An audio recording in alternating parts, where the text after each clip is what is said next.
Always choose orange.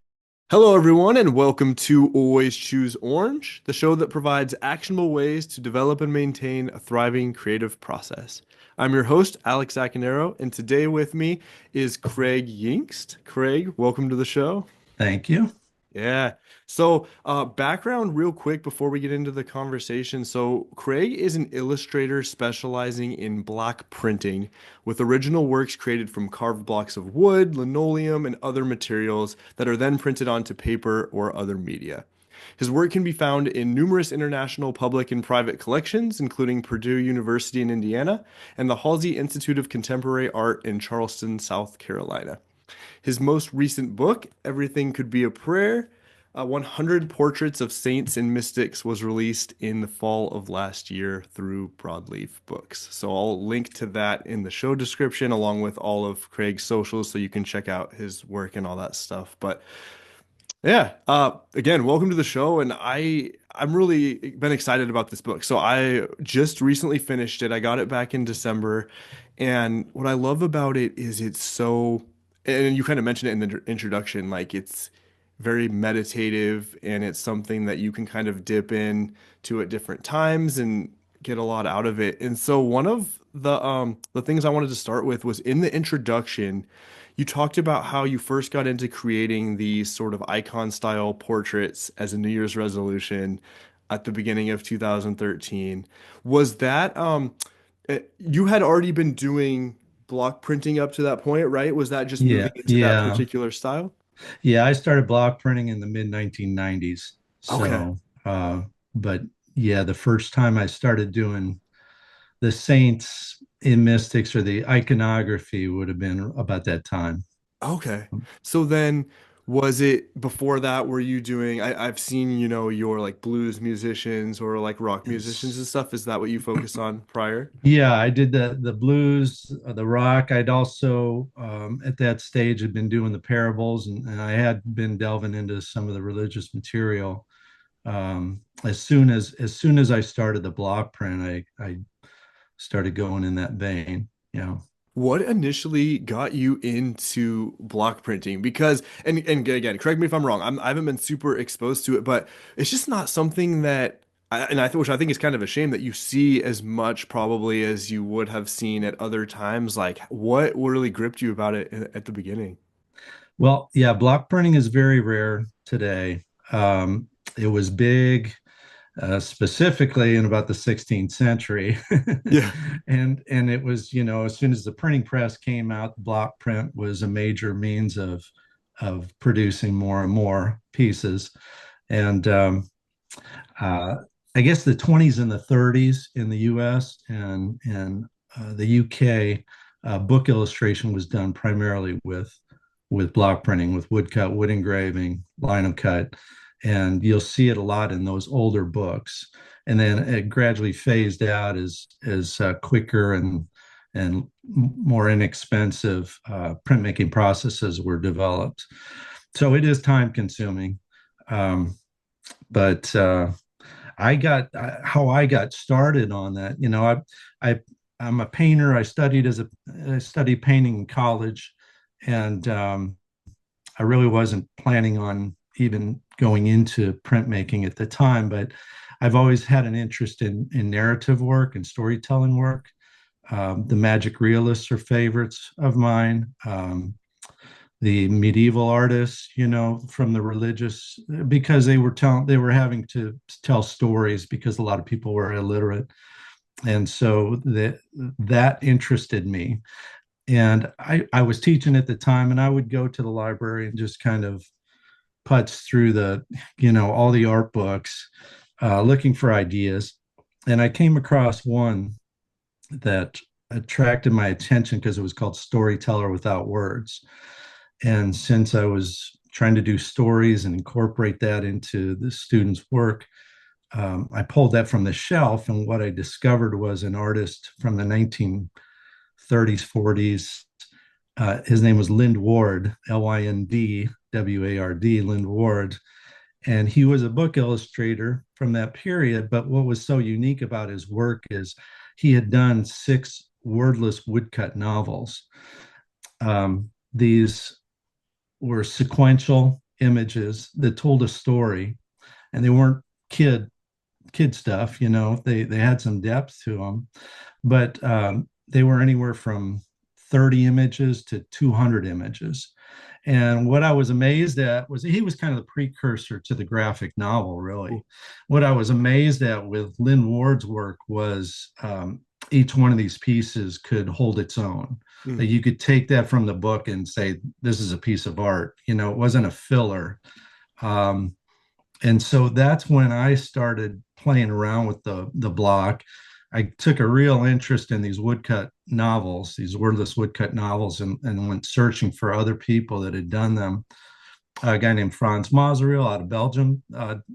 He was a champion of the genre, and but after that, you might find 6 or 7 guys and one woman that attempted it, and they would do one, and typically that was it. But I started collecting them, and I was able to get, and they're still very affordable. You can go find Lynn Ward stuff on eBay and find first editions that are, you can purchase, and they're beautiful books. They really made a beautiful book back then. But that was the start for me for the block print, and then it just kind of took off. I was juggling the two, and gradually the block printing actually took over. When you first started, I would imagine, well, with any form of art, there's always sort of, I don't know if barrier to entry is the right word, but sort of you have to go through that phase of sort of complete novicehood.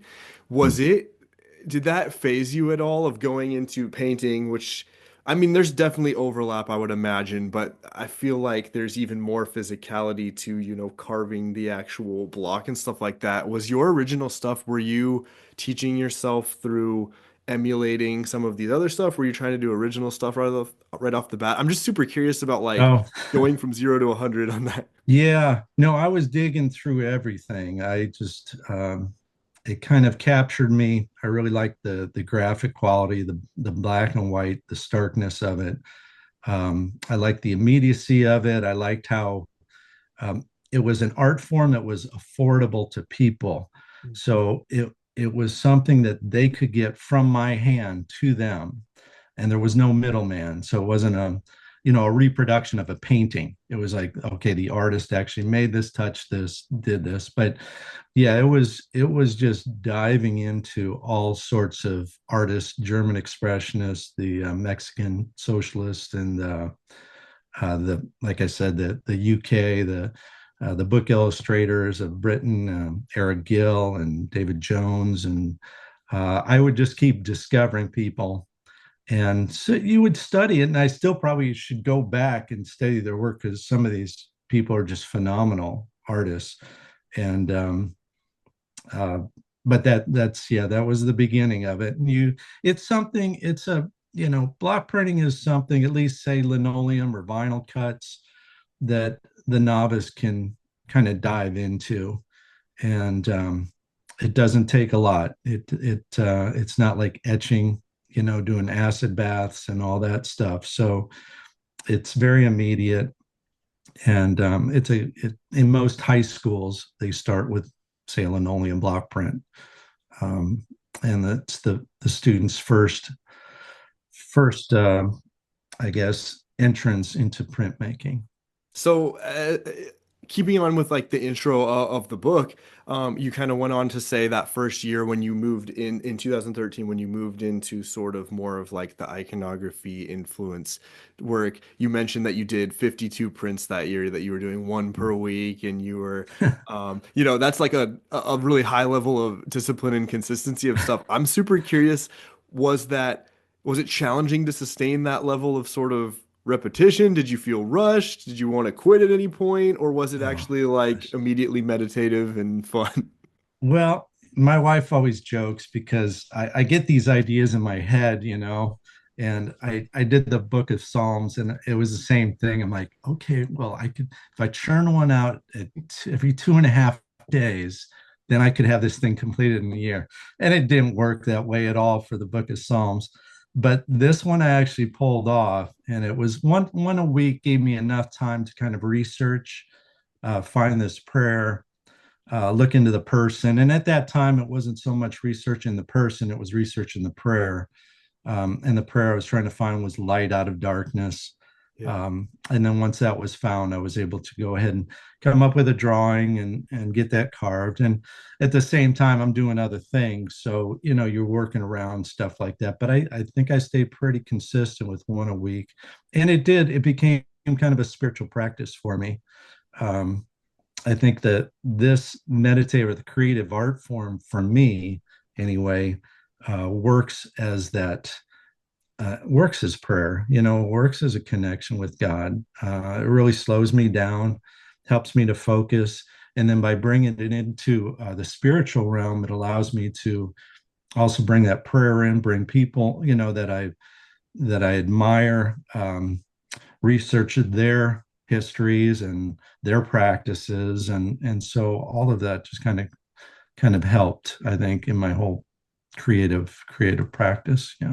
Yeah, I love that idea of art as a spiritual practice. And so I was wondering if you could share a bit more about that. Like you kind of just mentioned it being a form of prayer. And I was just wondering what that kind of means to you, like what your experience is as you're making stuff, and if that's something that you kind of had to cultivate, or if it was more as you discovered it, like, wow, this does something to me that serves as a form of prayer. Yeah, I think the big part of it's going to be the focus. And I might not experience that or be looking to experience that with any work of art, but with these pieces, um, like I said, once I got into the carving part, it's kind of tedious and it's very slow. And I'll often listen to meditative music. I mean, I do like monastic, chant and stuff like that. So it is kind of tuning out other things and tuning into God. And it can be, I mean, it could be silence. And there's times that I've connected with God in that respect. And then there's other times when you could be praying through this prayer.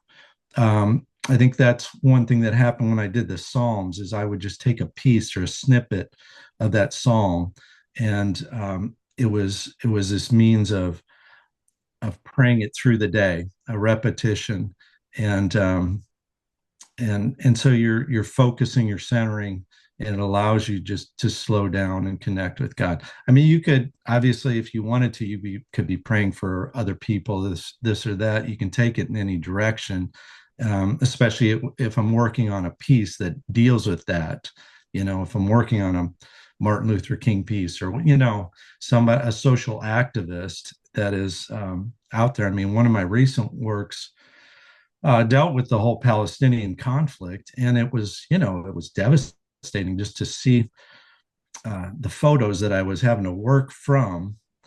And for a long time, I kept it in at my desk, but it was almost too intense. It's just, at some point you have to balance these things out too. It's like you can't carry the weight of the world. This is stuff you got to give over.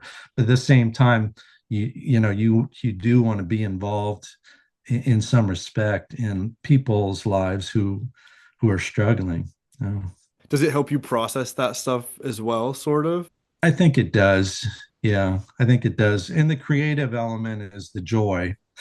Yes. you know so even when you are dealing with something that's very heavy and deep and sorrowful, there is that joy aspect as well. That makes a lot of sense, especially I would imagine with the Psalms too, how you have, there are some joyous Psalms, but there are Yeah. some very, very heavy Psalms and stuff too. Like, did you find that as you were working through those, that would sort of, I don't know, that was something that came out of it, like learning how to be with all of those different emotions that were prompted by them? The Psalms, those are definitely a roller coaster ride, and I didn't want to just narrow it to the happy go lucky thing. So I did have to tackle some of these things that were just kind of vicious, just downright vicious, and realize, well, this is human nature. This is authentic feeling, and God's included it in the scriptures because he's allowing us to go ahead and unburden ourselves with this. We can go ahead and release these things. We can praise, but we can also be upset and angry, and you know adjust, have God adjust us, as we pray. That's a beautiful thing. I love that the full spectrum of human emotion is in there because we need it because we feel all that stuff anyway. So it's nice to be like, okay, it's not just it's not just me. Yeah, yeah.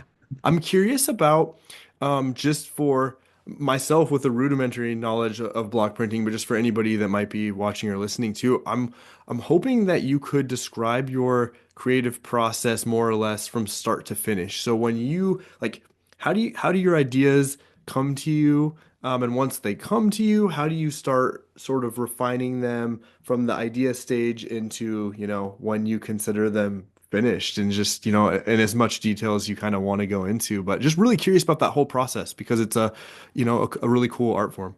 The idea is, first you're determining what you're going to do.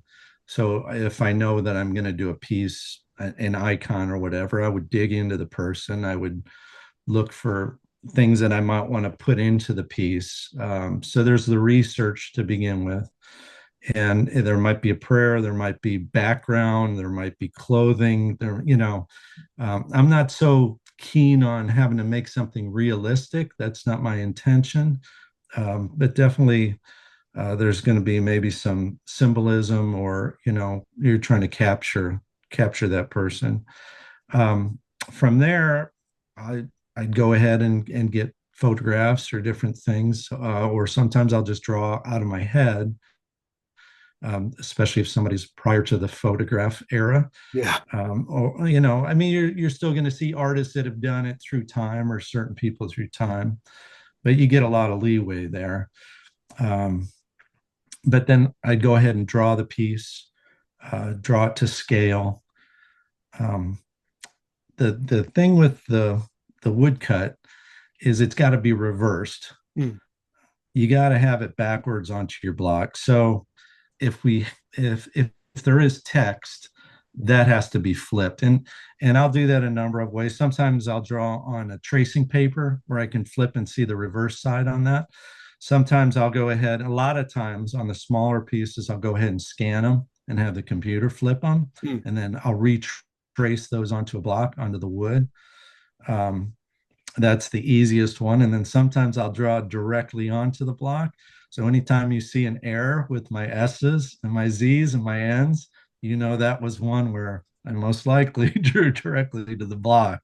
So I did bring a couple blocks. That one, Awesome. Takashi Nagai, I don't know how good you can see that. That angle Um, I can see a decent amount. Yeah. um, so this is a carving in the book. Those are all painted block prints, with the exception of Takashi Nagai, and that's why I'm bringing this one out. Takashi is a 2 block print.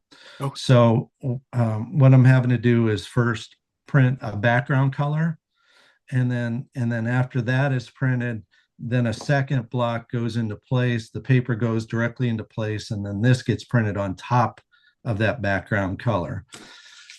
Um, So the surface is what is getting inked with a roller, Okay. called a brayer. And I'll use kind of a water-based, oil-based ink that they make these days, which is really nice because it has an extended dry time, but it's also can be cleaned up with soap and water.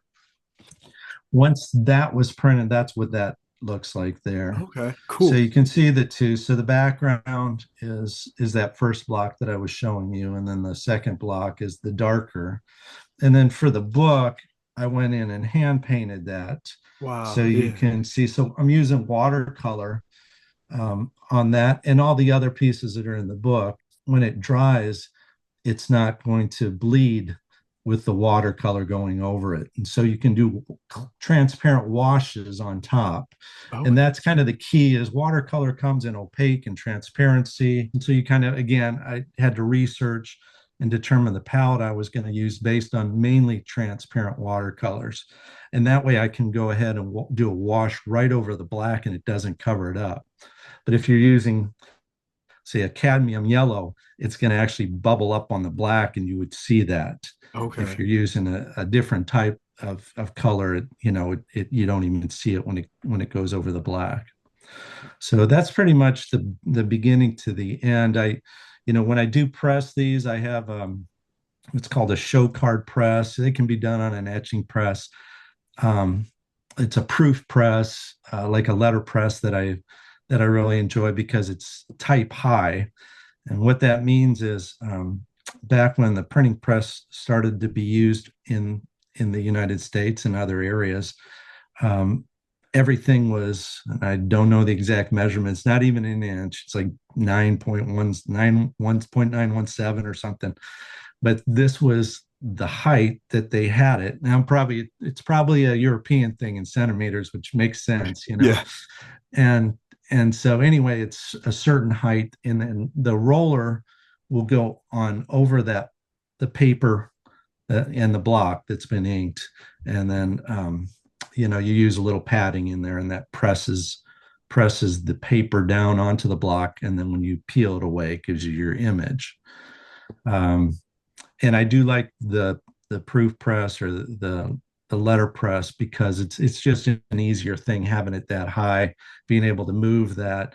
I used to do these on etching presses, and the bed actually moves with the etching press, and you have to kind of finagle and jam them in there at the same time, and run the risk of your paper scooting a little bit and all that. But I think that's pretty much the process there, the printmaking process from beginning to end. Yeah, no, that's fascinating. How big are the presses? Like, is it pretty You large? you can get a pretty good size press. The one I have in my studio, the bed is maybe 15 inches wide by 22 inches in Okay. length. The etching presses are better the bigger the piece goes, just because there's more pressure involved over all the surface area. And they also they most of those are either electric, or they have the nice extended handles, which makes it crank real easy. I just have this kind of pull across, so I got to muscle Okay. most of my bigger prints. Yeah. How, what size do you typically, like, what size are you typically working with when it comes to your blocks, or is it varying depending on what type of project you're working on? It varies, but I've stayed relatively small. The icons you see in that book are actually 6x4, so they blew them up a little bit. Yeah. Um, which I don't know how I feel that I sometimes when you blow something up, it's like, whoa, there's an error, or that. But 6x4 I like working with. I work with an 8x8 size, and then on the bigger a 18x12 when I go my largest pieces. And I do like working on that size because there's a lot more that you can do, Yeah. a lot more detail. There's a lot more leeway. On the 6x4 with these icons, you're limited to what you can put in there. Now, if I was working with wood engraving, which is what is that Lynn Ward was working with wood engraving, he's using a burin, which is a very sharp steel tool, solid, Okay. and he's using end grain of a wood, which is super hard as well. Okay. And so he's able to put just the smallest amount of detail in those things. And so if you ever look at any of his books or the blocks, some of these blocks are maybe 2 inches by 1 inch, but he is able to pull off an amazing amount of detail in it. Okay. So then with what you do with both the wood and sort of the linoleum or whatever other material, is there you were showing us the gouge, like, is there like a whole spectrum of tools that you use depending on how much detail you're trying to do, or do you stick with sort of a very sort of limited amount of tools? I'm pretty much just down to maybe 4 or 5 tools, but I almost always will stay with just the U shape. And there's a couple sizes on the U shape and the V gouge. If I'm working with wood, I'll use knives to carve and create a very clean end to it. Occasionally I'll do that with linoleum. Um, but yeah, that's it's you really don't need a ton of tools to pull it off. And since the V is thinner at the bottom, you depending on how deep you go, you can start it very lightly and just carve a little bit away and then go deeper. And so you're making kind of a V on your paper as you carve. As long as you print a thin coat of the ink on top, it's not going to go down into those areas. So I can make some very fine detail. The wood will hold up better over the long run, whereas linoleum, after printing it many times, it begins to crush the surface, and you start losing some of that fine detail. Okay, yeah, yeah. What what other material is it mainly like wood or linoleum? Or I know like there's other is there other like things that people use for like printing too besides those Yeah, two? in recent years, rubber and vinyl has come into play, Got it. and I've used both. I've tried both. I like the vinyl. Um, some aspects of the vinyl. Yeah. What's kind of neat is, with the wood cut, your plate is hard and the paper's soft, and you reverse that. Like I can print with vinyl onto wood, and Mm. I've done that. I've actually made some three-dimensional pieces because now my plate is soft and you know, my printing area is hard. So I've kind of reversed that. And it has some give. Since the plate has give, I can print on a piece of wood that might not be completely smooth. Whereas, if you went wood to wood, you're not going to get any kind of image there, hardly. Um, but the vinyl, yeah, I would suggest even for beginners starting off with the rubber or the vinyl, Okay. and you're going to save yourself a lot of pain. But it gives you a good idea. And the other nice thing about the vinyl too is I'm able to print that without a press. Okay. I'm able to actually just use my body weight and push down on it, and it works like a rubber stamp. It Mm. works really good. So there's benefits. There's definitely benefits to that. Now, I'll sometimes use the vinyl when I'm just decorating my mats, some of my bigger mats, and I want to put some designs on the corners. Um, and that's how I'll go about doing those. Okay. But yeah, for students, I would suggest looking into the rubber and the vinyl. That makes a lot of sense to start with those, especially the fact that you can sort of get an end product without Yeah. investing a ton of, um, money into a Yes. press. Yeah.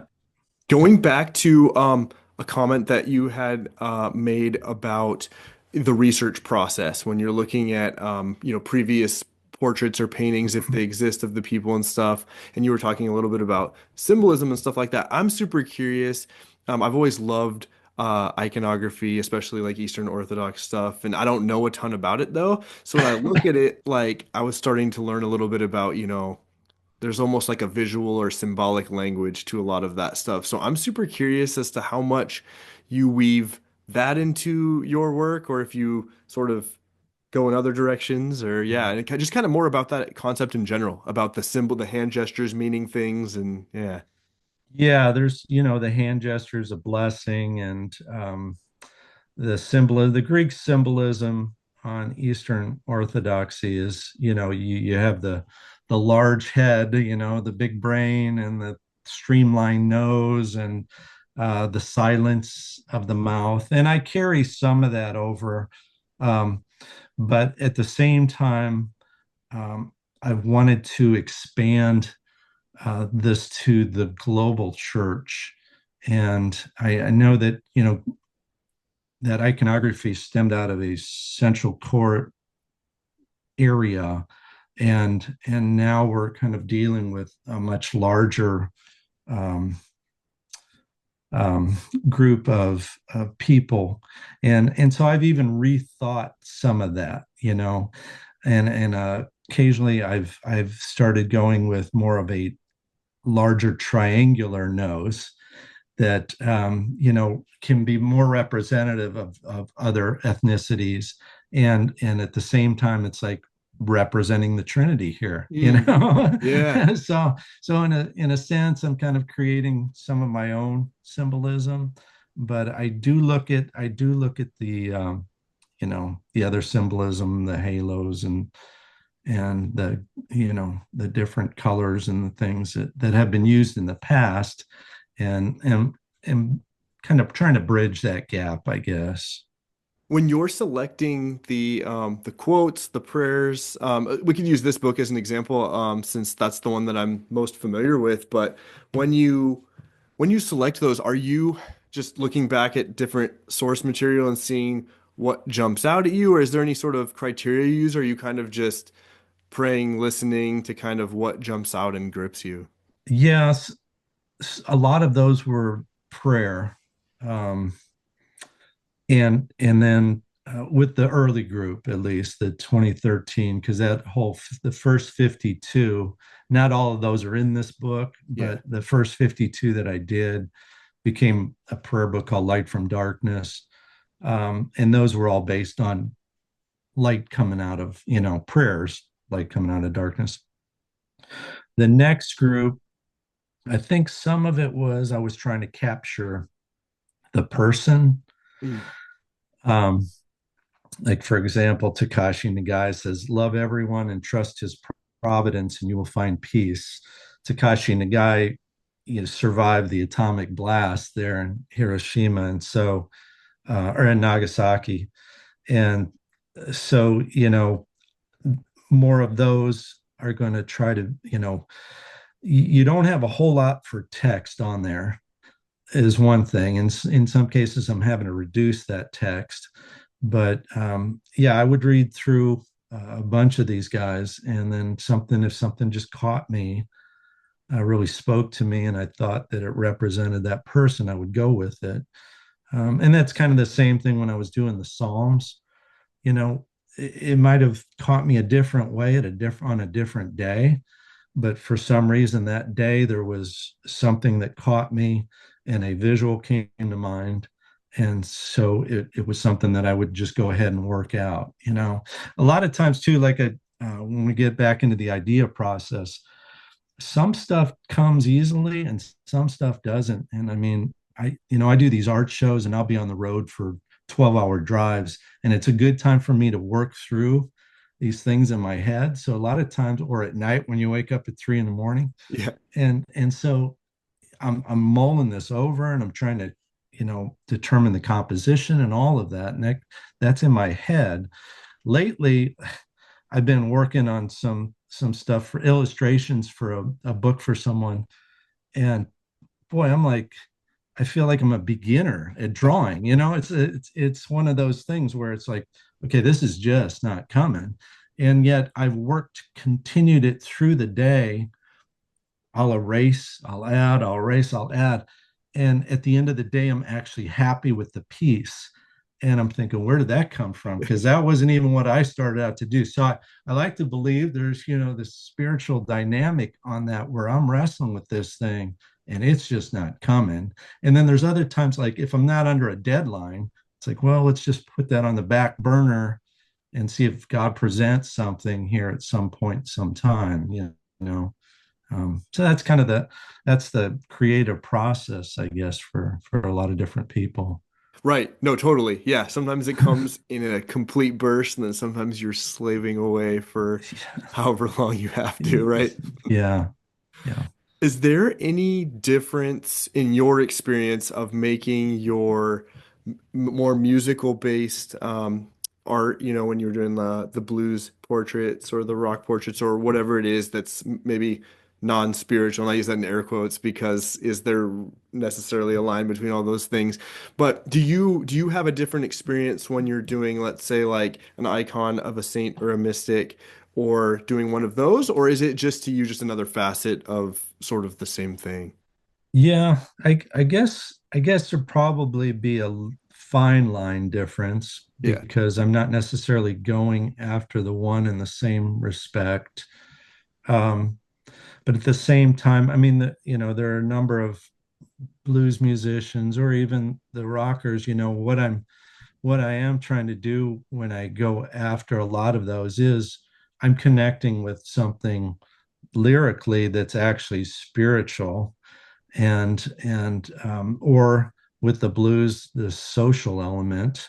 you're dealing with a group that's come through difficult times. And so whether I'm with the social activists on the um, say the civil rights movement, or the blues musicians that lived through the civil right, lived through that civil rights movement and brought it out in a different form, you're listening, you're listening to that, and their prayers, or definitely their desires, are still spoken, Yeah. maybe not in the same language, but as I delve and dig into that, it's like, they're kind of saying the same thing here. They're just, they're in this position, and that this is their prayer. This is what they know. This is how they know to lament, in that sense. So, um, yeah, I'd say it's a fine line between the two. I don't like to secular, sacred.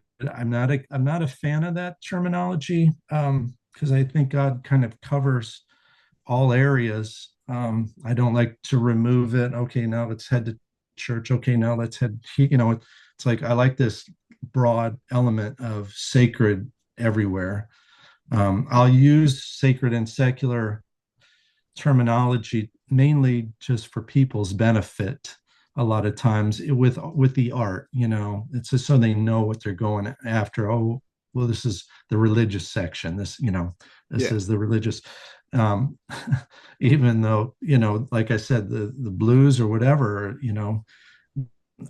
the rockers, there's a lot of lyrics in there that I've connected with in the past, and that have connected me with God, actually. So I would call them sacred. Yeah. Absolutely. Absolutely. Another thing that I wanted to ask you about was, and that I'm really fond of, is how, especially with the parables, you'll imagine sort of a biblical text or a biblical story, and then give it, as you sort of visually express it, a modern sort of view on it. So, like the Flight to Egypt piece that you did, things like that. I was just curious, like, what the creative process is for some of those. Like, are you thinking about, like, how can I express this story? What would it look like now? Or I'm just super fascinated by what was going through your head. Yeah, the modern twist. I mean, you'll see that, Bruegel and some other artists, you'll see it during their time period where they're taking biblical texts and they're trying to make it relevant to today. And so it's the same thing, it's what if Christ showed up, the flight to Egypt or whatever. All of that is the recent kind of Christmas story that I did, developed over a few years. And it initially, to my chagrin, it always seems to start in America, start in the United States, I should Okay. say. And, but as I started thinking about these things and these issues and what's going on in our times and the border wall and all that, um, the element really was this story takes place for us south of the border. Um, this is the Christ being born and then having to flee, and then finding an inability to flee. So you start connecting the dots, and you realize, yes, Jesus is everywhere. God is everywhere. The Christ Spirit, lives in all places, and so you try to understand where these things are occurring, and know that God is there with people that are struggling. Wherever people are struggling, that's where God is going to be. Um, if you want to find God, go to where people are struggling, and Mhm. that's where you'll find him. But with the parables, that was an early group of things that I did. I think you had mentioned earlier in your email about the Good Samaritan, Mm-hmm. Yeah. and that was it was a twist. It was saying, like, well, let's see who these people groups are. The Jews and the Samaritans, they did not get along very well, and ironically, Jesus the Jew chooses the Samaritan to always be the hero of his stories. He flips the table that way. The religious guy is not the hero. It's the sinner that's the hero. So he flips that. And so coming from the United States, I'm thinking, well, who are the two people groups at certain times and at certain places that are at odds? And certainly blacks and whites have had their issues. I mean, we've seen that. We've from slavery on, you can't deny those things. And so I came up with that. But I think that whole piece, and um, I don't have it with me, but to explain it, it's a Ku Klux Klan member, still has his hood on, and there's um, there's a black man behind him, the two hands kind of holding him up, and in the distance you see two people unidentified in the headlights of a car running away with clubs. And so the idea is here, this man was attacked, this white Ku Klux Klan man was attacked, and indeed he was, because this idea came from a story that I saw, and it was uh, Keisha Thomas. It was actually a woman, Keisha Thomas, who was 18, and she was in Ann Arbor, Michigan, where they were holding a counter protest rally to KKK event. And in the event, one person showed up who had a Confederate flag T-shirt and an SS tattoo, and the crowd became enraged, the African American crowd, and began to beat this guy once he came into the ranks there. And she put her life on the line by diving across, laying on top of his body and taking the blows instead of him taking the blows. And so that was, to me, what Jesus' story was all about. That Good Samaritan was, yeah, do I want to risk here? No, I'm going to pass by. Well, this guy's looks really bad shape. Do I want to help? No, I'm going to pass by. And then his sworn enemy from a people group comes and says, I will help, and I'll spend my money. I'll care for this man. I'll get him back to health. I'll sacrifice for this person. And then Jesus says, go and do the same. Go and do likewise. It's a hard thing to do, but we see where he sets the bar for us, at least. So we can't deny those elements in his teachings. Um, so that's where the current, trying to understand something, read it, and understand it in today's context. How do I see it in today's context? Is powerful. And one of the things that I think it does too is it allows uh us, like whoever the us is in this scenario, to see sometimes it's someone who looks like us in these stories. Because like right, Mm. so, and I'll kind of expand what I mean by that. So like I grew up on the West Coast, in America, up in Washington State and stuff, and I grew up seeing the, like, that we all joke about, like the blue-eyed sort of Swedish Jesus Mm. everywhere, right? Mm. And in my head, as a kid, you don't know how to critically understand Yes. that that's that way because that was drawn by that type of person at a certain time period. And so, used to seeing that sort of depiction of Christ, or even just other people from the Bible in general. And then, over once I sort of went off to college and started learning more about, just different global events in the world and all that stuff, and just art across the world, it's like, oh no, wait, there's depictions all over the place. You can see sort of like Chinese depictions of the nativity. You can see, sort of like whatever place in the world, and we all make them, look like us as we express that. And I used to think that was like, look at it from sort of a reductionist. Oh, what did he actually look like? We should make sure we Mhm. always paint him what he actually looked like. And I think there is something to be said about respecting, the the true where the story actually took place. But at the same time, now I understand why that happens. It's like we're looking to experience it personally. So I think that's super cool. Yeah. Yeah. And I think,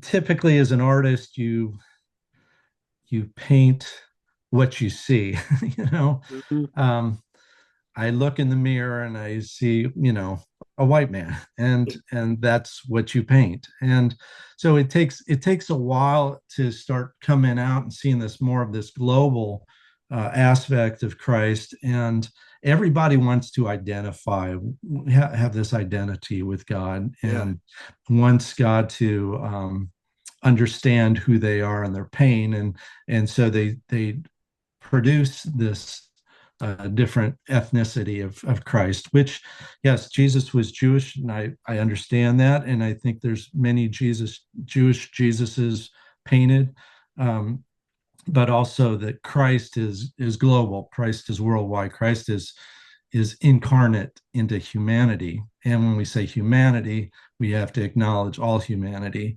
And and I think that's what, in recent years I've gone into that vein of producing more the minority, because there tend to be less represented.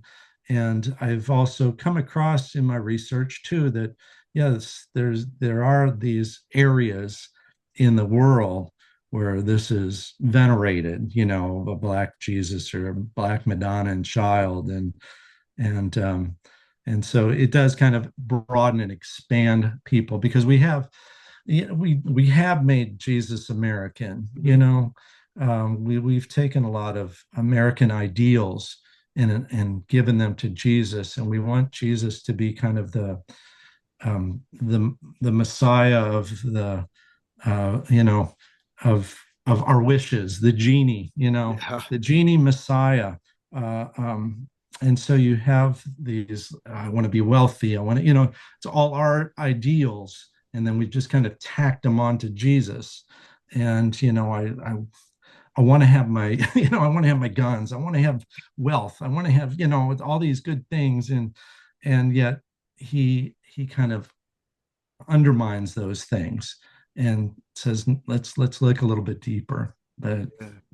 I'm curious too, about because of like sort of the depth that your work has and the topics that you're dealing with and sort of like just the spiritual aspect of it. I'm curious if you have any stories that you're willing to share of just that people have shared with you about what they've gotten from some of your work. Maybe if there's been anything like really impactful that has happened to people through it. I think that's like it would be a cool thing to hear about. Yeah.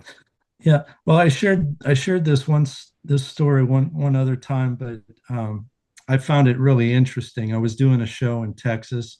Like I said, I do art fairs, and and so what I do is I pack up my van. I was taking, and it was music, mainly music, but I have my psalms in there too, which are music. Yeah. So it was all my musical work. And it was about a 4 day show. And on one day, I had a woman come in, and the booth's kind of crowded. There's a few people, and there she's holding two pieces of my Psalms. And so I look over. She's like, "Which one do you like?" And I go, "Well, which one do you like? This Right. is," and then she's, "What does this mean? Or where'd you get this idea?" So she's questioning me, and I'm digging through my laptop trying to find the psalm, and then I'm trying to find what was it that prompted this image, because it was probably just one line in that psalm. And while I'm thumbing through this, she's like, do you believe in God? She kind of puts me on that spot, and I'm like, I go, yeah, yes, I do. I've felt an encounter, and have walked with Christ. And I go, how about yourself? And she goes, I used to, but I had this experience where, my brother took real sick, and I prayed and I prayed and I prayed, and he died.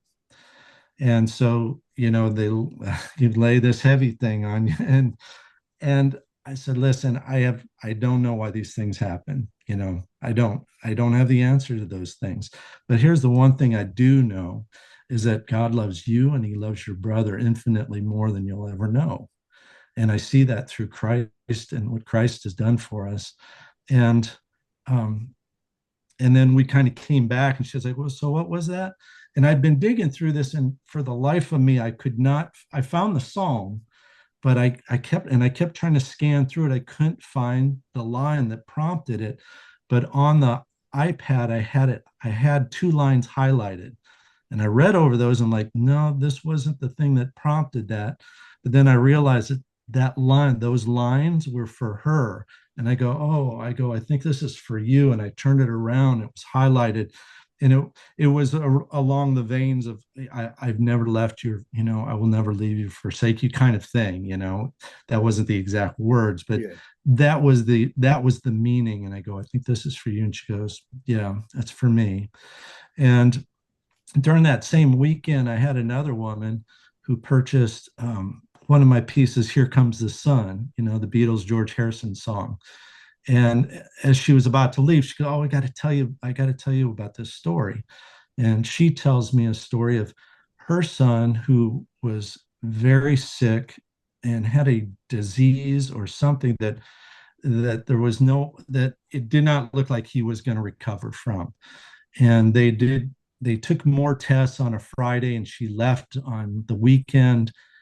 But he had already given her this devastating news. He's just not going to make it. This is the diagnosis, and we're sorry. We've done one more test, and we're this and that. And so she's praying all weekend, and she said on Monday morning, she just got into the car, and she goes, God, if this is going to be okay, if all things are going to be okay, just please have the song Here Comes the Sun come on. It was just one of these off the cuff things. And she said, I turned on the radio, and there was literally airtime. And then the first few notes of George Harrison's lead into this song, Here Comes the Sun. And she's like, and okay, so it's going to be okay. And she went to the doctor. She went in there, and then the doctor came out to talk with her. He goes, I cannot understand this. He tested negative in every one of these things that he had tested positive for on the second testing.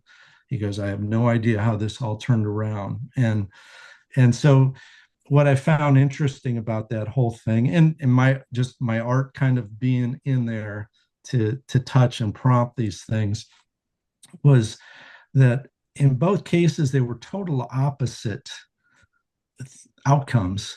One gets healed, one doesn't get healed. We don't have that answer, but interestingly, God was involved in both still.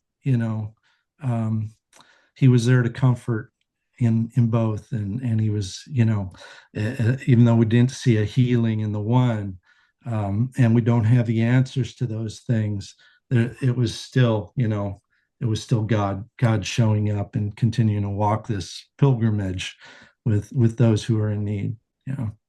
That's incredible. Thank you for sharing both those stories. And yeah, it is having them side by side, I think kind of does what we were talking about earlier, just like that full spectrum of human experience where Yeah. sometimes there is the miraculous and sometimes there's the lack of answers and the grief and the lament, and we have to Yeah. be, I guess, I don't know if okay is the right word, but just accept that that's how it is and that God's still there. Yeah, that's the walk of faith, right? Yeah, That's right. the walk of faith through the darkness. Yes. Yeah. So a few more questions here before we wrap up. What so in the research, especially with this most recent book, you had the opportunity of learning about so many different amazing, inspiring people throughout history. And I was curious if just and in a lot of comments you made throughout the discussion, it sounds like that you enjoy research and learning and reading and stuff. I'm curious if you have any doesn't have to be like your favorite necessarily, but if there was any sort of texts that you came across in your research that you found particularly inspiring that you'd recommend, maybe like a couple examples of just things that, or even necessarily, it doesn't even necessarily have to be related to the book, but just if there's been any fundamental texts, pieces of art, or artists sort of that have inspired you over the years. I'd love to hear about that. Okay. Yeah. I a lot of this was done over 10 years. Yeah. And even these people I've known before the 10 years. Many of them have added to my own spiritual walk, my spiritual journey. The Saint Francis's and Benedict's and the brother Lawrence, and Thomas A Kempis. I mean, I will go back to these people over and over, like I'm feeling kind of spiritually dry. I'm needing something. I'm needing a jolt. I'm needing something to connect me with God. And Brother Lawrence will challenge me, or have you been paying attention to God? Have you incorporated Him in your day to day walk? Um, those things. So I think there's people in there, and there's different movements too. So there's the monastic movement, and in that monastic movement, the Franciscan, the Benedictine, um, the Cistercian, you have a number of these people from different parts of the monastic movement, which, for an introvert like me is going to, you know, I'm going to connect with. For others, they might say, "Well, that's weird." I don't know. I don't enjoy silence, or I don't enjoy solitude. Those kind of things. Um, and then there's the Desert Fathers and Mothers. There are the Celtic saints who came after them, the medieval saints. The Celtic saints, which I'm kind of in right now, was something that popped out for me in the last few years. I did finally get to travel to Ireland. And before I did a lot of research into their stories. What I find so interesting about the Celts in that period is their stories have a bit of fanciful element to them, which in our day and the modern mind, we don't like that wonder and the imagination. We want rock solid. We want, what are the facts? What are the, give me the. But for me, as an artist, it's like, what can I glean from this story that's just kind of fun and impossible? Yes. The leaf growing, and I sail across on a leaf. Yeah. Um, what can I pull from these stories? And so I started grabbing poetry books, prayer books, and I still use the Celt prayer books. I love the Celtic prayers that I've gotten to read, from the Carmina Gadelica and the Scottish prayers, the Highlands. But I would say that has been a big influence in the last few years for me. And like I said, I'm still on that path, and I'm wanting to continue to delve into those stories, and then pull something from it. Whether it becomes a book, I don't know. That was never in my mind, even with the last one, and it's not in my mind while I do these. And a lot of people don't know, St. Brendan, St. Columba, Bridget. We know Patrick, but a lot of them are very obscure to us, at least in the States, and probably unless you're in that area. Um, but that's important. And then also, I mean, I guess anything that's going on socially, I'm always tend to be affected by it, um, especially if I think that the church is off base on something. And so sometimes I pick on those things. Those inspire me. Like I said, the with the George Floyd, incident, and that kind of prompted me into those areas. And I want to represent, all people. I want to represent Christianity as not just this segment and this segment, or white only, or but to expand it. And so there's where the kind of the creative juices have been flowing for me lately. I Is, don't know if is that answers the question, but no, totally. okay. Yeah, no, totally. And I guess that kind of leads into like another question too, and you were mentioning working on like multiple projects at the same time. So Mhm. is that, and you were mentioning illustrating for someone else's book, and then what kind of else are you working on right now? Were you working on Celtic inspired pieces? Yeah. If I can go back to those, I've wanted to finish this one series on monastic prayer, the seven times a day, and I've done 6 of the 7. The one's been sitting on the block for 2 years. The drawing is there. I just haven't, carved that thing and finish it. But you get sidetracked on all these other things. And with the book illustration that I'm doing, it's for Christine Walters Paintner, who's um, uh, an uh, uh, an Irish American transplant into Ireland. But she's a wonderful writer. I've loved her poetry books, and she's used me on a couple projects, and I'll be doing this one again. So it's something that I enjoy. It's something that I can offer her. I just finished doing an album cover for a remake of, not a remake, but a vinyl um, of Vigilantes of Love, Blister Soul. And so I did the front and the back and the gatefold on that. I rarely, to be honest, I rarely do commercial projects. I've been fortunate that I've been able to make a living doing what I enjoy doing, Mhm. and wasn't always easy. First 3 years, I was not even treading water and felt a great crushing weight. It's one of those things for artists, Christian artists, that's setting out. There's a lot of faith involved, there's a calling, and then can God provide through this? And you have a lot of the negative voices. Oh, you can't make a living as an artist, you can't do this. But I think there's never been a better time for somebody to make a living as an artist, because we're such a visual society. And it might not necessarily be what you set out to do. I want to be in New York, I want to be in the top 0.1% in the New York galleries or whatever, these dreams. And maybe that happens, over time, if that's your push. But um, I think you can, I think you can find a happy medium where you can continue to create and do what you love and be fulfilled in that. So that's out there for all you creatives. Don't lose hope on any of that stuff. Yeah, it's been 2003 since I went full time with my Yeah. art. Wow. So Yeah. 20 yeah, 21 years. yeah, That's incredible. No, I mean, thanks for sharing that. And that's good advice. It's like, yeah, whatever we're doing, it does require a lot of faith, and mm, it's gonna be ups and downs. It's gonna be all over the place. So, yeah. what do you hope people think, feel, or experience when they come into contact with your work? Do you have sort of intent in that way? Well, I don't necessarily know how they're going to react.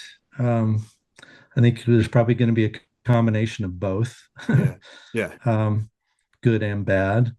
And I've had both, and I've had people tell me both. It is nice to hear, somebody that will text, that email me or so, and respond on something and say, "Wow, this has really been enlightening or encouraging, or a benefit for my spiritual walk." That's always nice to hear. And I think the book itself is something that you should be able to connect with somebody in there. I mean, it runs the gamut. And then they also, each individual really offers us something for our own spiritual walk. I have different ways to pray in there. Just different, if they're the different spiritual type of people, that some are more activists and some are more contemplatives. And I think you can go into that and find somebody that, oh, this is where I need to grow, or this is where I really think that I'm connecting at this point. So that, my hope is that people will enjoy it, um, receive some kind of benefit from my art.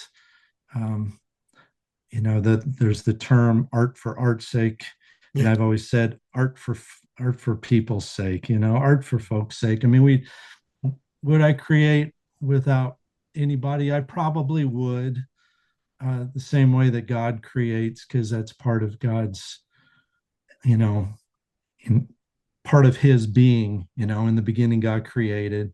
So would I create if no one was here? Yes. Would I create if no one got to see it? Yes. But the community, I think, brings it full circle and makes it more rewarding and fulfilling. And as if that is my gift, is art, if art is my gift, then that's what I need to be giving back, you know. And it's not always a money thing or a money grab. And I do things free gratis. I don't, it's not, I understand that as part of the body, you know, and there's times when listen, I, you know, you don't have it, I do it.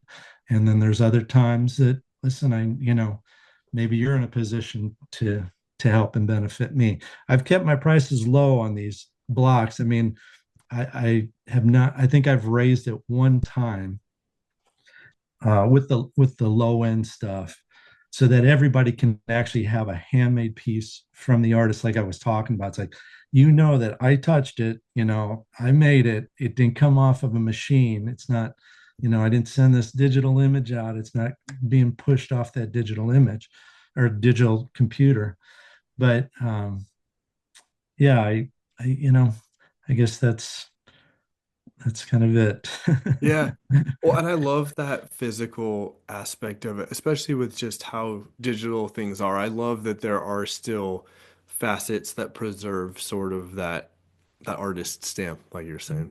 Yeah, the handmade thing, I keep thinking, and I know there's been movements, and I keep thinking, boy, it's got to flip back at some point in time because everything, AI, all of this, it's gone so digital with no, you know, you just think of the great art, the Renaissance art. I mean, I got to go to Italy, and you just kind of, you know, your mouth just drops open. It's just like, you know, it was a craft, a loving craft that took time, work, and talent. And it just, there's something about the handmade object that brings life. You know, if I could have all my surroundings be handmade furniture, and I mean, I do like that. I'll get the handmade, you know, ceramic mugs and Yeah, stuff like that, the stuff I can't afford. I can benefit an artist, but at the same time, I can benefit my own life and live with these things that aren't mass produced, but are actually handmade. I love that. Yeah. No, exactly. Like if we could all, yeah, get Yeah. closer to that, I think we would all benefit. So we'll end there, Craig. I really Uh, appreciate you taking your time out and sharing just about your process in the work that you do and how inspiring it is. And well, it's thanks for having me on the show, Alex. Appreciate it. Always choose orange.